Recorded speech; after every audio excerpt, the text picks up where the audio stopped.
돈이 필요해? 무릎 꿇고 빌어봐. 예전엔 내 집 개였지만 이젠 들개만도 못하잖아. 제 이름은 윤세아입니다. 성대건설의 유일한 후계자죠. 한때는 가난하지만 다정했던 남편, 박민혁이 제 진정한 사랑이라 믿었던 적도 있었습니다. 새벽 1시, 긴급한 계약 건이라며 공항으로 법인 인감을 가져오라는 그의 전화를 받기 전까지는 말이죠. 저는 타들어가는 속을 부여잡고 공항으로 달려갔습니다. 하지만 차 문을 열려던 그 순간 조수석에 앉아 선글라스를 낀 채 의기양양하게 웃고 있는 여자를 보고 말았습니다. 바로 제 비서였습니다. 30년 넘게 아버지를 모셨던 운전기사 권 기사님이 차 문을 잠그지 않았다면 저는 지금쯤 빈털터리가 되어 길거리에 나앉았을지도 모릅니다. 뼛속까지 시리던 10월의 어느 늦가을 밤이었습니다. 서울의 비는 언제나 끈적하고 음습한 냉기를 품고 내립니다. 와이퍼가 아뷰리를 닦아내며 내는 규칙적인 마찰음이 마치 재앙의 카운트다운처럼 들려왔습니다. 저는 뒷좌석에 앉아 붉은 벨벳 천으로 감싼 법인 인감을 생명줄처럼 꽉 쥐고 있었습니다. 아버지의 마지막 유품이자 성대건설 최고 권력의 상징인 최상급 계혈석 도장이었죠. 얼마나 세게 쥐었는지 도장의 모서리가 손바닥을 파고들어 날카로운 통증이 느껴졌지만 그런 건 신경 쓸 겨를이 없었습니다. 머릿속은 온통 10분 전 걸려온 박민혁의 전화 생각뿐이었으니까요. 세아야, 큰일 났어. 베트남 쪽 기성금 결제에 문제가 생겼어. 지금 당장 도장 찍어서 팩스 안 보내면 위약금만 수백억을 물어내야 해. 나 지금 인천공항인데 당장 넘어가서 처리해야 하니까 빨리 법인 인감 좀 가져다줘. 제발 빨리. 그의 목소리는 너무나 다급했고 과로로 인해 쉬어버린 듯한 쇳소리까지 섞여 있었습니다. 그 순간 저는 가슴이 미어지는 것 같았습니다. 이 남자가 나와 아버지가 남긴 회사를 위해 이 새벽에 타국으로 날아가려 하는구나. 저는 잠옷도 갈아입지 못한 채 양모 코트 하나만 걸치고 허둥지둥 집을 뛰쳐나왔습니다. 권 기사님, 조금만 더 빨리 갈 수 없을까요? 저는 창밖으로 빠르게 스쳐 지나가는 가로등 불빛을 보며 재촉했습니다. 하지만 운전석의 권 기사님은 대답이 없었습니다. 평소라면 사람 좋은 미소를 지으며 아가씨, 오늘은 라디오 채널 어디로 맞춰드릴까요? 하고 물으셨을 분이 오늘따라 이상하리만치 침묵을 지키고 계셨습니다. 백미러를 통해 마주친 그의 눈가 주름 사이에는 뭐라 설명할 수 없는 깊고 어두운 빛이 서려 있었습니다. 핸들을 쥔 그의 양손에는 지렁이처럼 굵은 핏줄이 붉어져 나와 있었죠. 차 속도는 빨라지기는커녕 텅 빈 공항 고속도로 위에서 숨막힐 정도로 일정한 속도를 유지하고 있었습니다. 권 기사님. 제가 의아해서 다시 한번 불렀습니다. 아가씨. 권 기사님이 마침내 입을 열었습니다. 사포로 문지른 듯 거칠고 건조한 목소리였습니다. 빗길이라 위험합니다. 안전이 제일이죠. 그리고 한번 끝까지 가버린 길은 다시는 되돌릴 수 없는 법입니다. 당시 제 머릿속은 온통 수백억 원의 위약금 걱정뿐이라 그 말에 담긴 뼈아픈 진실을 알아차리지 못했습니다. 그저 초조함의 벨벳 주머니의 표면을 손톱으로 긁어댈 뿐이었죠. 차가 드디어 인천공항 출국장 층으로 진입했습니다. 새벽의 공항은 여전히 대낮처럼 환했습니다. 거대한 전광판들이 쏟아내는 눈부신 백색광이 어둠을 갈기갈기 찢어놓고 있었죠. 저는 3번 게이트 기둥 옆에 서 있는 박민혁을 단번에 찾아냈습니다. 지난주 제가 사준 버버리 코트를 입고 머리카락 한 올 흐트러짐 없이 넘긴 그가 제 차를 보자마자 달려왔습니다. 평소에 온화하던 얼굴은 온데간데없고 기괴한 열망으로 뒤틀린 표정이었습니다. 세아야, 도장. 빨리 줘. 그는 고래고래 소리를 지르며 뒷좌석 창문을 미친 듯이 두드렸습니다. 빗방울이 맺힌 유리 너머로 그의 얼굴이 보였습니다. 왠지 모르게 그 순간 그 얼굴이 너무나 낯설게 느껴졌습니다. 그의 시선은 단 1초도 제 얼굴에 머물지 않았습니다. 제가 추운지 잠옷 차림이 부끄럽지는 않은지 전혀 관심이 없었죠. 핏발선 그의 눈동자는 오직 제 손에 들린 붉은 벨벳 주머니만을 마치 굶주린 들깨가 피 뚝뚝 떨어지는 고깃덩어리를 노리듯 탐욕스럽게 쫓고 있었습니다. 그 눈빛에 저도 모르게 등골이 오싹해졌습니다. 저는 무의식적으로 창문을 내려 도장을 건네려 했습니다. 철컥. 차갑고 경쾌한 잠금 소리가 좁은 차 안을 날카롭게 갈랐습니다. 멍하니 문손잡이를 당겨보았지만 차 문은 굳게 잠겨 있었습니다. 권 기사님. 문 좀 열어주세요. 민혁 씨가 밖에. 문 열면 안 됩니다. 권 기사님이 갑자기 천둥 같은 고함을 질렀습니다. 고막이 얼얼할 정도의 큰 소리에 저는 깜짝 놀라 몸을 떨었습니다. 그가 획 고개를 돌렸습니다. 인자하던 얼굴은 분노와 눈물, 그리고 비장함으로 일그러져 있었습니다. 아가씨, 똑바로 보십시오. 저 기둥 뒤에 누가 서 있는지. 저건 공사 계약서가 아닙니다. 주식양도 증서라고요. 아가씨가 저 도장을 넘기는 순간 성대건설은 끝입니다. 네. 순간 머릿속이 하얗게 변했습니다. 마치 텔레비전 전원이 툭 끊겨버린 것처럼 사고 회로가 정지해버린 느낌이었죠. 저는 기계처럼 고개를 돌려 권 기사님이 가리키는 곳을 바라보았습니다. 박민혁이 서 있는 곳에서 불과 5m 떨어진 거대한 석조 기둥 뒤 검은색 밴 한 대가 서 있었습니다. 반쯤 내려간 차창 밖으로 한 여자가 고개를 내밀고 있었죠. 얼굴의 반을 가리는 큰 선글라스를 꼈지만 새빨간 립스틱을 바른 입꼬리에는 승리를 확신하는 비릿한 조소가 걸려 있었습니다. 제 비서, 하는별이었습니다. 그녀가 입고 있는 옷은 제가 지난달부터 찾지 못했던 샤넬 한정판 재킷이었습니다. 쿵 하고 벼락이 정수리에 꽂히는 것 같았습니다. 손이 사시나무 떨듯 떨려왔고 쥐고 있던 벨벳 주머니가 바닥 매트 위로 툭 떨어졌습니다. 그때 차 밖에 박민혁도 낌새가 이상함을 눈치챘는지 창문을 두드리는 대신 문손잡이를 잡아당기기 시작했습니다. 유리에 얼굴을 바짝 들이댄 그의 이목구비가 압력에 눌려 흉측하게 일그러졌습니다. 앞귀가 따로 없었죠. 윤세아, 문 열어. 이 미친 여자가 빨리 도장 내놓으라고. 회사 말아먹고 싶어? 문 열어. 두꺼운 유리를 뚫고 들어오는 그의 고함은 우문거리면서도 폭력적이었습니다. 권 기사님 이게 대체? 저는 턱이 덜덜 떨려 말조차 제대로 이을 수 없었습니다. 권 기사님은 대답 대신 떨리는 손으로 운전석 옆에 버튼을 눌렀습니다.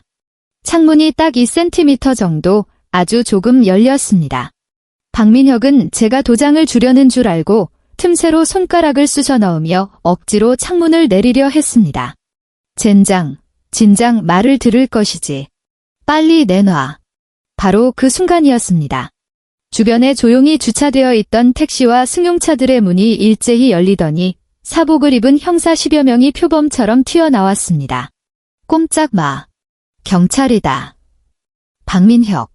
당신을 거액 사기 및 사문서 위조, 횡령 혐의로 긴급 체포한다. 모든 것이 눈 깜짝할 사이에 벌어졌습니다. 방금까지 미친 듯이 차 문을 흔들던 박민혁은 순식간에 덩치 큰 형사 2명에게 제압당해 젖은 아스팔트 바닥에 처박혔습니다. 그의 뺨이 흙탕물 속에 지식여졌고 비싼 코트는 순식간에 걸레짝이 되었습니다. 이거 놔. 당신들 뭐야? 나 성대건설 대표야. 박민혁이라고. 세아야. 세아야. 나 좀 살려줘. 이거 오해야. 그는 물 밖으로 나온 물고기처럼 퍼덕거리며 목에 핏대를 세웠습니다. 고개를 억지로 쳐들고 차창 너머에 저를 바라보는 그의 눈빛은 탐욕에서 순식간에 공포와 애원으로 바뀌어 있었습니다. 세아야. 여보. 빨리 저 사람들한테 말 좀 해줘. 내가 내 남편이라고. 빨리.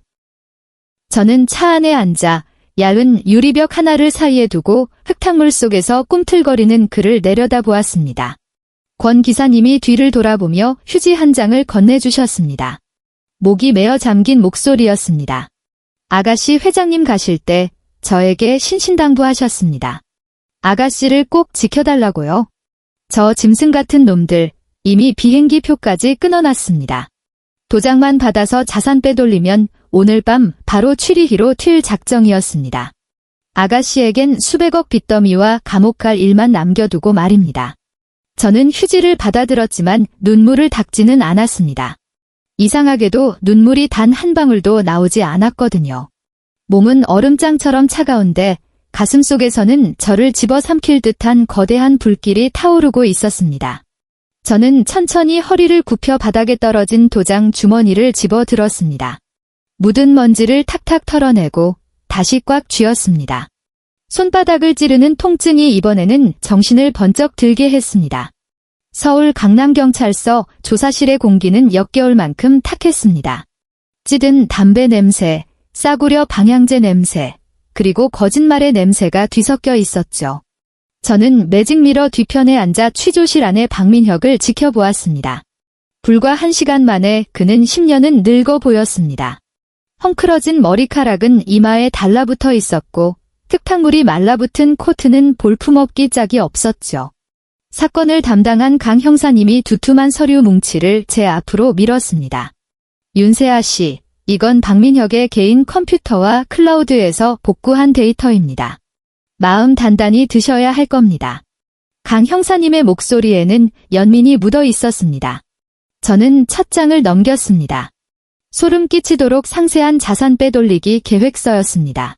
서류에 적힌 날짜들은 제 기억 속의 어떤 순간들과 정확히 맞물려 있었습니다. 10월 12일, 부산으로 출장을 간다던 날 기록에는 그가 청담동 명품관에서 제 가족 카드로 2천만 원짜리 에르메스 백을 결제한 내역이 찍혀 있었습니다. 수령이는 하는별. 11월 5일, 아버지 기일. 그는 밤새 빈소를 지켰고 저는 그 모습에 감동의 눈물을 흘렸었죠. 하지만 기록을 보니 그는 새벽 3시에 제가 그를 믿고 맡긴 보안카드를 이용해 회사 유동자금을 체메이치 홀딩스라는 유령 회사로 분산 이체하고 있었습니다. 12월 24일 크리스마스 이브. 야근하는 직원들을 격려하러 간다던 그날 메신저 대화 기록 속에서 그와 하는별은 5성급 호텔 스위트룸에서 샴페인을 마시고 있었습니다. 저를 맨날 질질 짜기만 하는 멍청이라고 비웃으며 도장을 손에 넣은 뒤 제가 정신 이상으로 자살한 것처럼 꾸밀 계획을 세우고 있었더군요. 질질 짜기만 하는 멍청이. 저는 나직이 그 말을 되뇌며 종이 위를 손가락으로 훑었습니다. 종이가 긁히는 소리가 날카롭게 들렸습니다. 제가 행복이라 믿었던 결혼 생활은 알고 보니 3년에 걸쳐 정교하게 기획된 사기극에 불과했습니다. 자랑스러워했던 내 남편은 도둑놈일 뿐만 아니라 내 목숨까지 노리는 살인마였습니다. 만나게 해주세요. 저는 서류를 덮고 고개를 들어 강 형사님을 보았습니다. 강 형사님은 잠시 망설이는 듯했으나 제 눈에 서린 죽음 같은 한기를 읽었는지 고개를 끄덕였습니다. 취조실 문이 열렸습니다. 박민혁은 소리에 놀라 고개를 들었다가 저를 보자마자 구세주라도 만난 듯 눈을 번뜩였습니다. 세아야. 여보. 드디어 왔구나. 그가 달려들려 했지만 수갑 때문에 의자에 묶여 철커덕거리는 금속음만 요란하게 울렸습니다. 세아야, 내 말 좀 들어봐. 이거 다 오해야. 그 하는별이 나를 꼬신 거야. 나 남자잖아. 잠깐 실수한 거야. 너도 알잖아. 남자는 원래 다 그렇다는 거. 하지만 내 마음속엔 너뿐이야. 그는 콧물과 눈물을 범벅하며 울부짖었습니다. 한때 저를 매혹시켰던 그 얼굴이 엉망진창으로 일그러져 있었습니다. 오해. 저는 그의 맞은편 의자를 빼내어 우아하게 앉았습니다. 그리고 들고 있던 서류 뭉치를 철제 책상 위에 쾅 하고 내리쳤습니다. 내 돈으로 그 여자 명품백 사준 게 오해? 회사 자금 해외로 빼돌린 게 오해? 아니면 나 파산시킨 다음에 정신병원에 쳐넣으려고 계획 짠 것도 오해니? 박민혁의 울음소리가 뚝 그쳤습니다. 그는 책상 위의 서류를 보며 공포에 질린 듯 얼굴이 하얗게 질렸습니다. 하지만 그는 금세 태세를 전환했습니다. 세아야, 그래, 내가 잘못했어. 그래도 우리 부부잖아. 게다가 우리 지금 아이 갖기로 했잖아. 우리 미래의 아이를 위해서라도 아빠가 전과자가 되면 안 되잖아. 내가 감옥 가면 나중에 애가 학교 가서 무시당해. 여보, 제발 부탁이야. 그냥 부부 싸움이라고만 해줘. 내가 나가면 평생 너 머슴처럼 살게. 아이라는 단어가 나오는 순간 위장이 뒤틀리는 듯한 구역질이 치밀어 올랐습니다. 바로 어제도 저는 임신을 위해 시어머니가 지어온 쓰디 쓴 한약을 억지로 삼켰습니다. 그런데 이 남자는 제 목숨을 끊을 계획을 하고 있었다니요. 박민혁. 저는 차갑게 그의 연기를 끊었습니다. 가방에서 미리 준비해온 서류를 꺼냈습니다. 오는 길에 회사 법무팀을 닥달해 만들어 온 아직 인쇄기에 온기가 남아있는 서류였습니다. 이혼 합의서야. 저는 볼펜을 그에게 던졌습니다. 볼펜이 책상 위를 구르며 딱 소리를 냈습니다. 그리고 임신 걱정은 안 해도 돼. 의사가 그러더군. 내 몸엔 아무 문제가 없다고. 내가 임신이 안 됐던 건 내가 내보약에 장기 피임약을 탔기 때문이라지. 박민혁의 동공이 지진이라도 난 듯 흔들렸습니다. 입술을 달달 떨던 그는 마치 척추가 뽑힌 개처럼 의자에 축 늘어졌습니다. 사인해. 형량이 줄어들진 않겠지만 적어도 감옥에서 덜 맞게는 해줄게. 알잖아. 권 기사님이 그쪽 바닥에 아는 친구들이 좀 있다는 거? 저는 미소를 지으며 그가 떨리는 손으로 펜을 쥐는 모습을 지켜보았습니다. 가슴 아픈 건 하나도 없었습니다. 그저 썩은 살을 도려내는 듯한 통쾌함만이 느껴질 뿐이었습니다. 다음 날 아침 성대건설 본사 로비. 저는 오전 8시 55분에 아침 햇살을 받으며 회사로 들어섰습니다. 평소 즐겨 입던 단아한 베이지색 정장 대신 칼날처럼 재단된 검은색 슈트를 입고 머리는 한 올도 남김없이 뒤로 넘겨 묶었습니다. 입술에는 핏빛처럼 붉은 립스틱을 발랐죠. 또각, 또각, 또각. 대리석 바닥을 찍어 누르는 하이힐 소리가 텅 빈 로비에 리듬감 있게 그리고 위압적으로 울려 퍼졌습니다. 안내 데스크 직원이 저를 보고 허둥지둥 일어나 인사를 했습니다. 대표님. 저는 멈추지 않고 임원 전용 엘리베이터로 향했습니다. 권 기사님은 빳빳한 새 보안팀장 제복을 입고 검은 철탑처럼 제 뒤를 따랐습니다. 엘리베이터 문이 열리는 순간 최상층 회의실에서 들려오던 시끄러운 말소리가 뚝 끊겼습니다. 긴 회의 테이블 양옆으로 이사들과 임원들이 가득 앉아 있었습니다. 그중 절반은 박민혁이 지난 2년 동안 심어놓은 자기 사람들이었죠. 그들은 저를 보자마자 당황한 기색이 역력했습니다. 그들의 시나리오대로라면 오늘 이 자리에 박민혁이 제 인감을 들고 나타나 회사의 주인이 바뀌었음을 선포해야 했으니까요.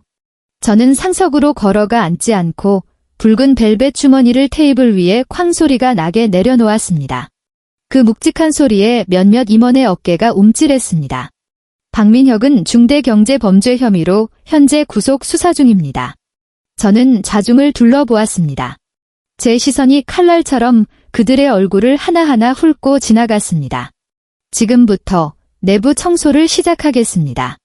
제가 뒤에 서 있는 권 기사님에게 눈짓을 했습니다.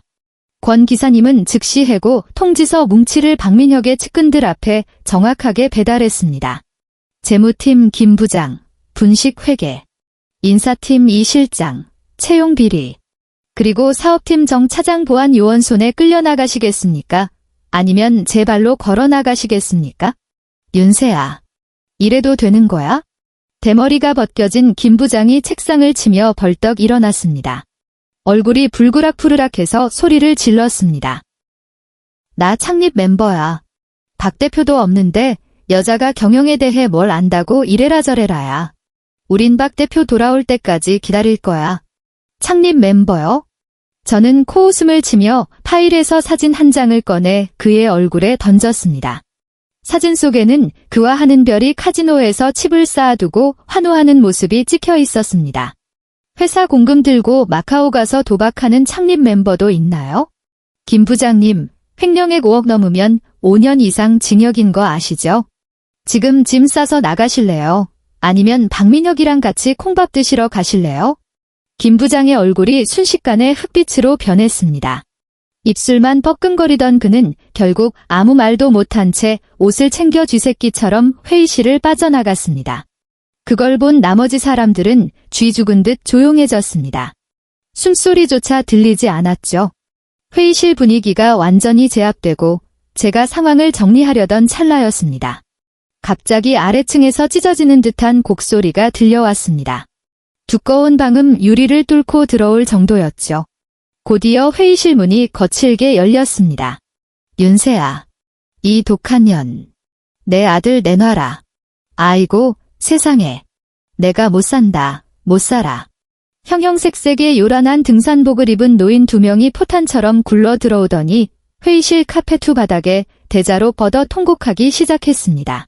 시부모님이었습니다. 시어머니는 허벅지를 탁탁 치며 칠판 긁는 소리 같은 고음을 질러댔습니다. 동네 사람들, 이 독한 년 좀 보세요. 지 서방을 감옥에 쳐넣고 재산을 독차지하려 합니다. 내 불쌍한 아들, 어쩌다 저런 배은망덕한 년을 만나서. 시아버지는 험악한 표정으로 삿대질을 해댔습니다. 윤세아, 민혁이가 너랑 결혼하려고 얼마나 고생했는데? 은혜를 원수로 갚아? 당장 민혁이 안 풀어주면 우리 여기서 확 깨물고 죽어버릴 거야. 임원들은 서로 눈치를 보더니 슬그머니 핸드폰을 꺼내 영상을 찍기 시작했습니다.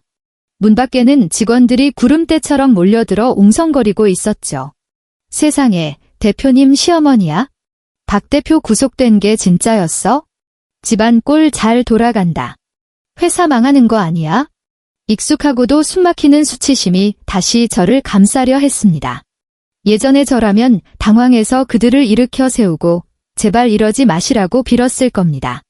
하지만 지금의 저는 그저 바닥에서 벌어지는 그들의 쇼를 차갑게 내려다볼 뿐이었습니다.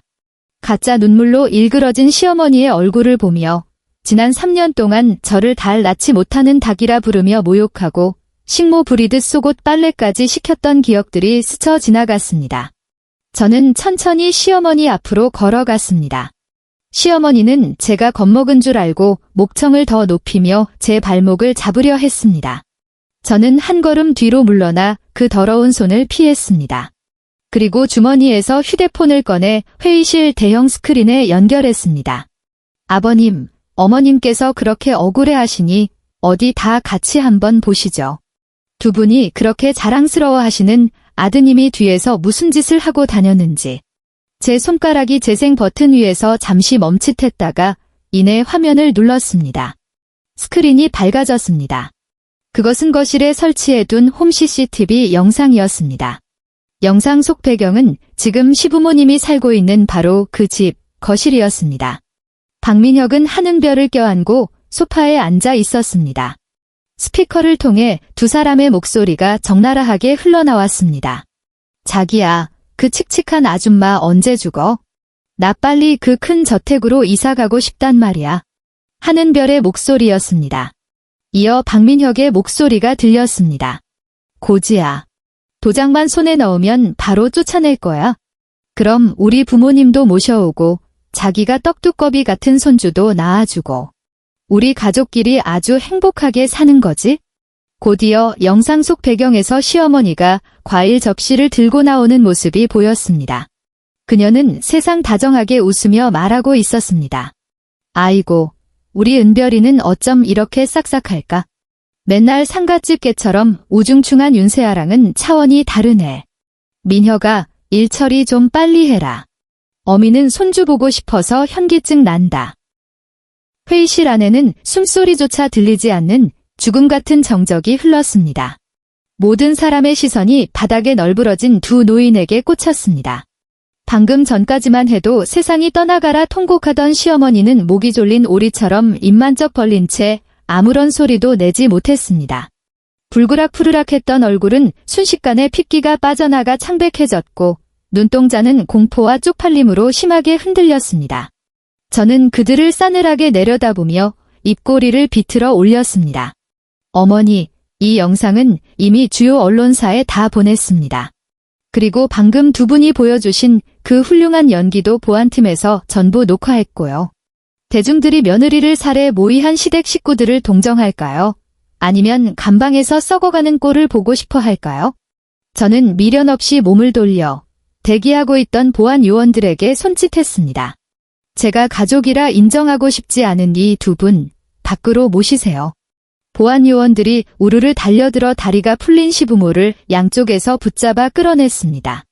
시어머니는 제 곁을 지나쳐 끌려가면서 제 옷자락이라도 잡으려 허우적거렸지만 닿지 않았습니다. 이거 놔. 세아야. 며느라기야.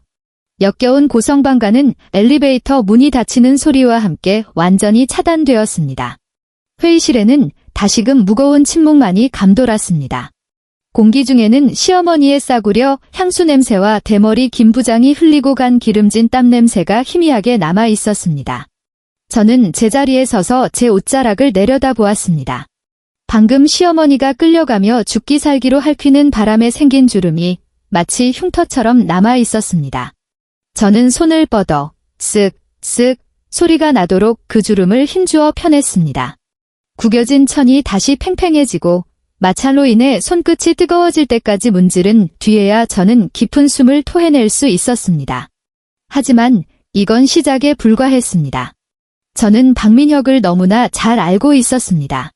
그 남자는 하수구의 쥐새끼 같은 인간이라 바늘구멍만한 틈이라도 보이면 기어이 파고들어 상대의 숨통을 끊어놓으려 할 테니까요. 아니나 다를까 불과 일주일 뒤였습니다. 서울의 기온이 급격히 떨어져 초겨울의 냉기가 감돌던 11월이었습니다. 창밖에는 은행잎들이 시체처럼 바닥에 뒹굴고 있었고 환경미화원들이 그것들을 쓸어 담고 있었습니다. 저는 집무실에 앉아 태블릿 PC를 보고 있었습니다. 화면에서 뿜어져 나오는 푸르스름한 빛이 눈을 찔러왔습니다.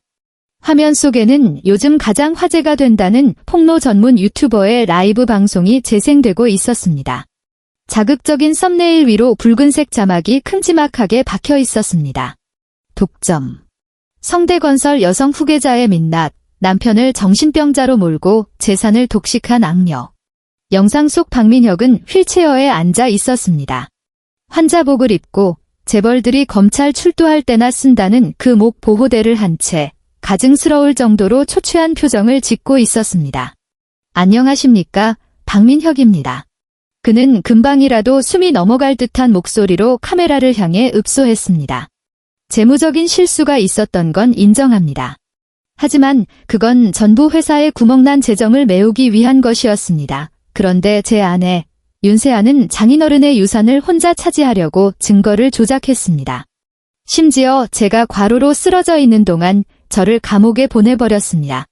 그는 눈물까지 쥐어짜 냈습니다. 결혼식장 서약 때보다 훨씬 더 훌륭한 연기력이었습니다. 제 아내는 정신적으로 불안정한 사람입니다. 우울증 약을 달고 살았죠. 저는 그런 아내를 보호하고 싶었는데 이렇게 뒤통수를 맞을 줄은. 실시간 채팅창에는 악플들이 폭포수처럼 쏟아졌습니다. 와, 저 여자 진짜 무섭다. 이게 유전무죄 무전유죄냐? 남편을 개처럼 버리네. 윤세아 관상부터가 쎄하더라니. 애도 못 낳았다며? 문제 있는 거 아님. 저는 그 악독한 글자들을 하나하나 눈에 담았습니다. 녹슨 칼날이 피부를 긁어내는 듯한 통증이 느껴졌지만 영상을 끄지는 않았습니다. 대신 식어버린 아메리카노를 한 모금 들이켰습니다. 쓰고 차가운 액체가 식도를 타고 내려가자 위장이 경련을 일으키듯 쿡쿡 쑤셔왔습니다. 회장님. 권 기사님이 두툼한 서류 봉투를 들고 들어왔습니다. 얼굴이 흑빛이었습니다. 법무팀에서 연락이 왔습니다.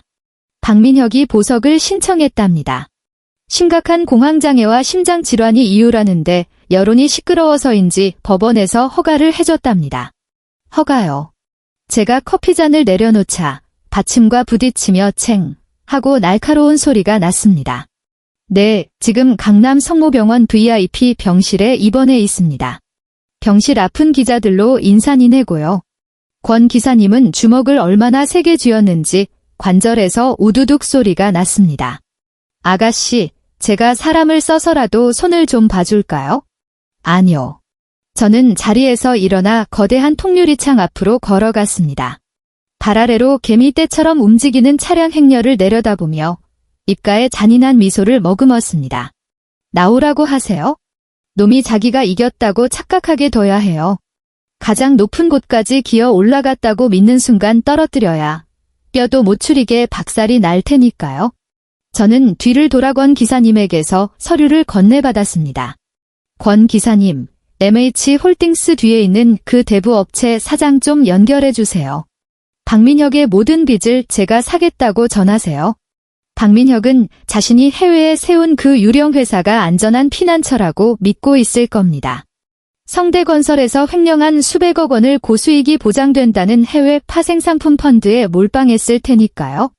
그걸로 재기를 꿈꾸고 있겠죠. 하지만 그는 모르고 있습니다. 그 펀드 자체가 거대한 사기극이라는 것을요.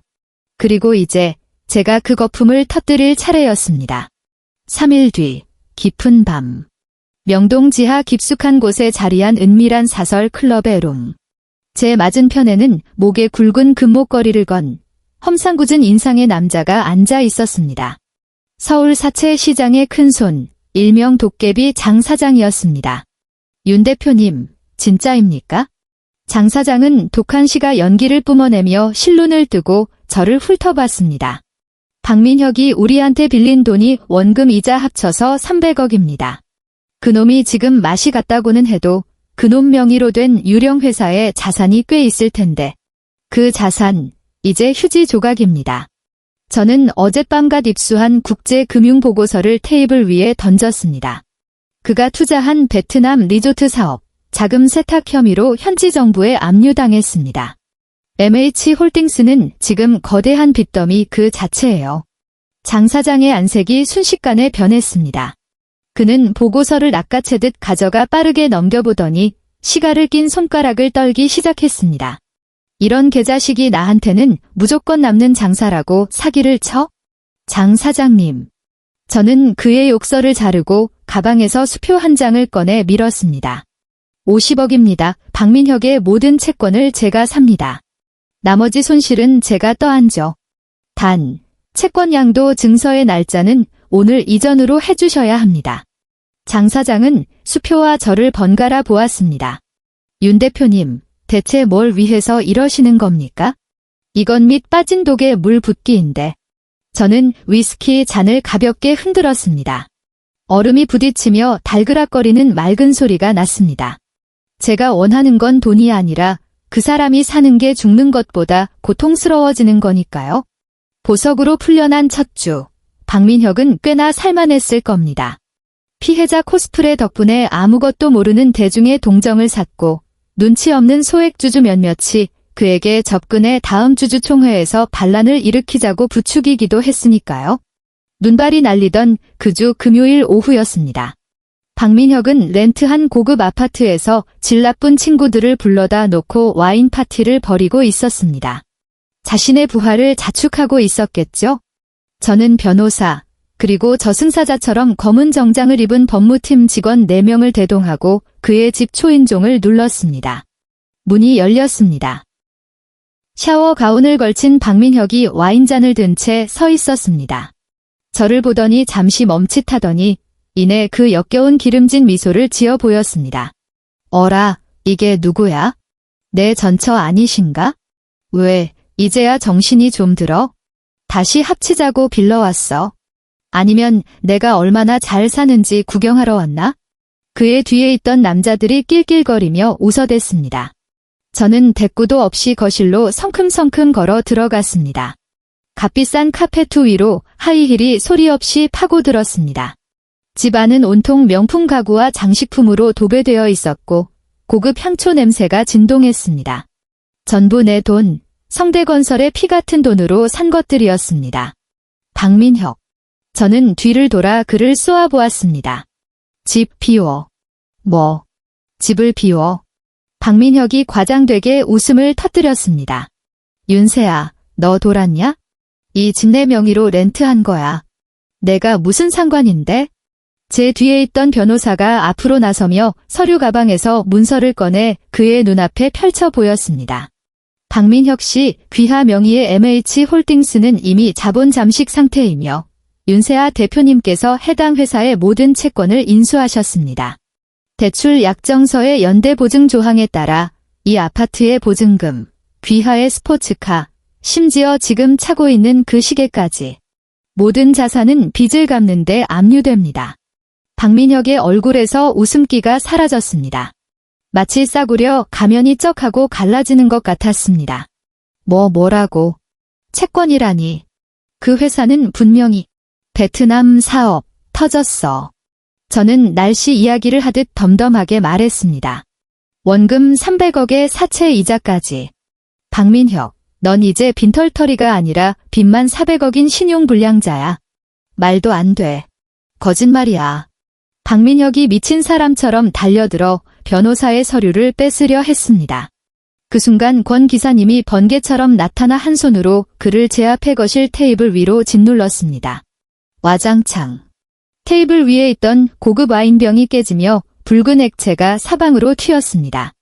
카페툴 적시는 붉은 얼룩이 마치 끔찍한 핏자국처럼 보였습니다. 이거 놔.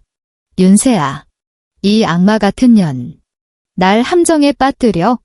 유리 테이블에 얼굴이 눌린 박민혁이 짐승 같은 비명을 질렀습니다. 일그러진 그의 얼굴은 추악하기 그지없었습니다. 저는 천천히 허리를 숙여 그와 눈을 맞췄습니다. 함정. 박민혁, 내가 서류를 위조하고 돈을 빼돌리고 멀쩡한 나를 정신병원에 쳐넣으려 했을 때 이런 날이 올 줄 몰랐니? 저는 손을 뻗어 그의 뺨을 톡 두드렸습니다. 이건 이자에 불과해. 진짜 심판은 법정에서 받게 될 거야. 저는 허리를 펴고 법무팀 직원들에게 손짓했습니다. 여기 있는 돈 되는 건 모조리 압류하세요. 재떨이 하나라도 남겨주지 마시고요. 짐을 나르는 인부들의 분주한 소음과 박민혁의 처절한 욕설을 뒤로 한 채 저는 썩은 내가 진동하는 그 방을 걸어 나왔습니다. 아파트 현관을 나서자 차가운 눈송이가 뺨에 내려앉았습니다. 잿빛 하늘을 올려다보았습니다. 서울의 겨울바람이 이토록 상쾌하게 느껴진 건 처음이었습니다. 최후의 심판일은 이듬해 3월이었습니다. 벚꽃이 피기 직전이었지만 서울중앙지방법원의 복도는 여전히 뼛속까지 시린 냉기로 가득했습니다. 저는 핵심 증인으로 출석했습니다. 법정은 발 디딜 틈 없이 꽉 차 있었습니다. 기자들의 카메라 셔터가 번개처럼 번쩍였습니다. 저는 증인석에 앉아 피고인석의 박민혁을 바라보았습니다. 불과 몇 달 사이 그는 사람이 아니었습니다. 빚쟁이들에게 쫓겨 도망 다니느라 얼굴 곳곳에는 멍이 들어 있었고 눈동자는 초점을 잃었으며 입술은 바짝 말라 비틀어져 있었습니다.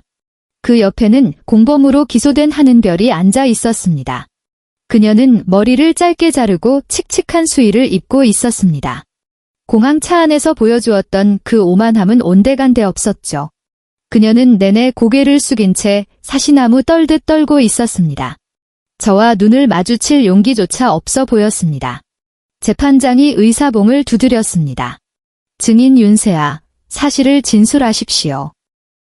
저는 깊게 심호흡을 하고 마이크를 향해 그 지옥 같았던 시간들을 털어놓기 시작했습니다.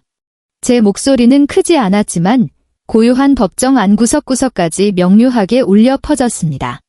비 내리던 공항에서의 배신, 시어머니가 건네준 피임약 섞인 한약, 그리고 CCTV 속에서 저를 미치게 만들 계획을 세우던 그들의 모습까지.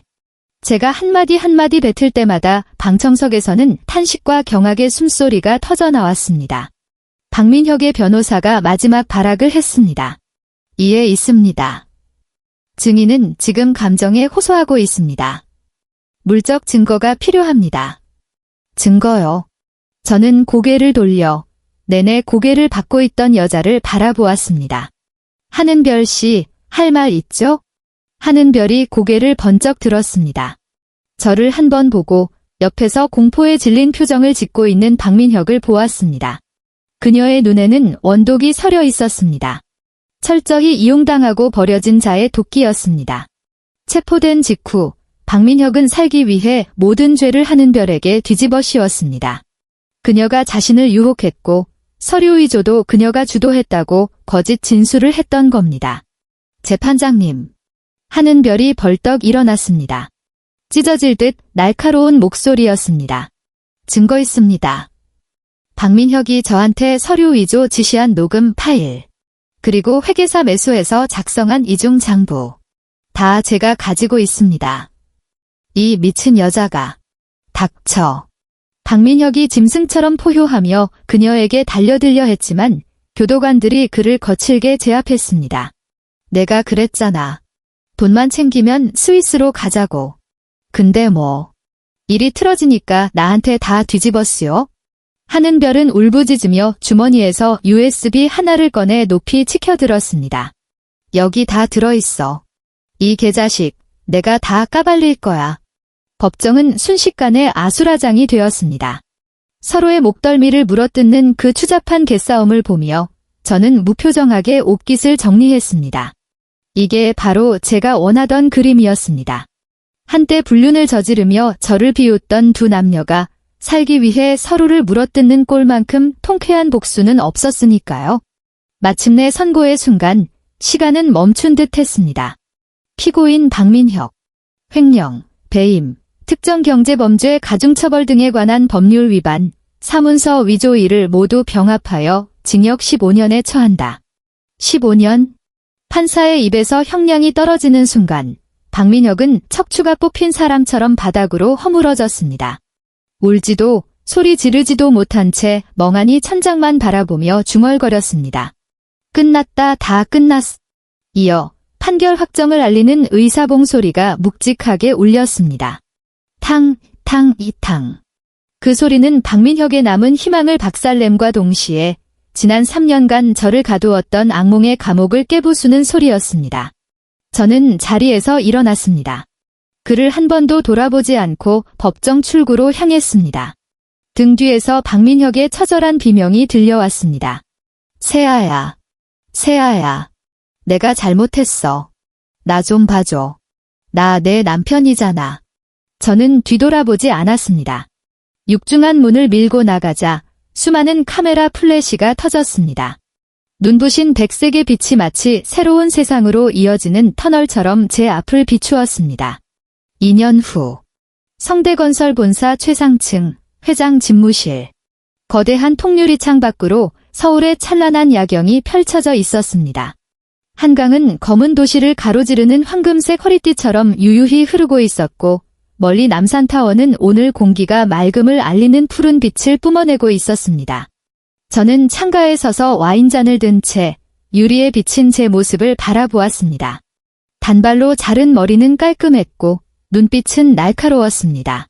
몸에 딱 맞는 검은색 정장은 이제 제게의 철의 여인이라 불리는 저의 차가운 이미지를 완벽하게 대변해주고 있었죠.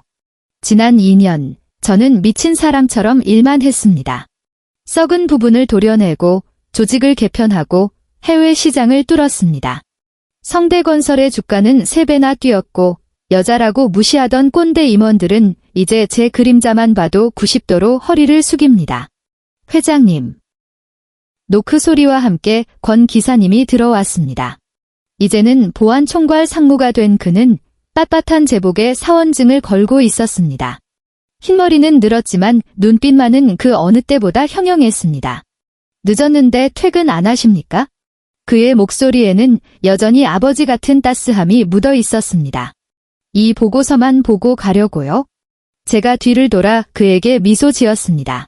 권 상무님은 저를 흐뭇하게 그러면서도 한편으로는 짠하게 바라보았습니다. 아가씨 아니, 회장님. 지금 정말 잘하고 계십니다. 선대 회장님께서도 하늘에서 자랑스러워 하실 겁니다. 그렇겠죠? 저는 와인잔을 가볍게 돌렸습니다. 그런데 가끔은 이 사무실이 좀 춥네요. 권 상무님은 잠시 침묵하더니 다가와 제 책상 위에 펼쳐진 서류를 덮어주었습니다. 높은 곳이라 바람이 차서 그렇습니다. 하지만 적어도 이곳은 안전합니다. 이제 누구도 회장님은 해칠 수 없고 누구도 회장님 손에 쥐어진 걸 뺏을 수 없습니다. 저는 주름진 그의 손을 보며 가슴 한구석이 따뜻해지는 것을 느꼈습니다. 맞습니다. 저는 가짜 결혼을 잃었고 쓰레기 같은 남편을 잃었지만 제 존엄을 되찾았고 아버지의 회사를 지켰으며 무엇보다 목숨을 걸고 저를 지켜주는 진짜 내 사람을 얻었습니다. 상무님, 오늘 운전기사는 퇴근시키세요. 저는 와인잔을 내려놓고 의자에 걸린 코트를 어깨에 걸쳤습니다. 상무님이 운전해주세요. 예전처럼 한강변을 좀 달리고 싶어서요. 알겠습니다. 권 상무님이 특유의 사람 좋은 미소를 지었습니다. 회장님이 가자면 어디든 모셔야죠. 우리는 사무실을 나섰습니다. 복도의 센서 등이 하나둘씩 켜지며 앞길을 밝혔습니다. 엘리베이터가 내려가는 동안 숫자가 줄어드는 것을 지켜보았습니다. 꼭대기에서 바닥으로, 지옥에서 다시 인간 세상으로. 로비를 지나 회사 밖으로 나왔습니다. 늦가을의 밤바람이 얼굴을 스쳤습니다. 서늘했지만 더 이상 뼈를 찌르는 듯한 추위는 없었습니다.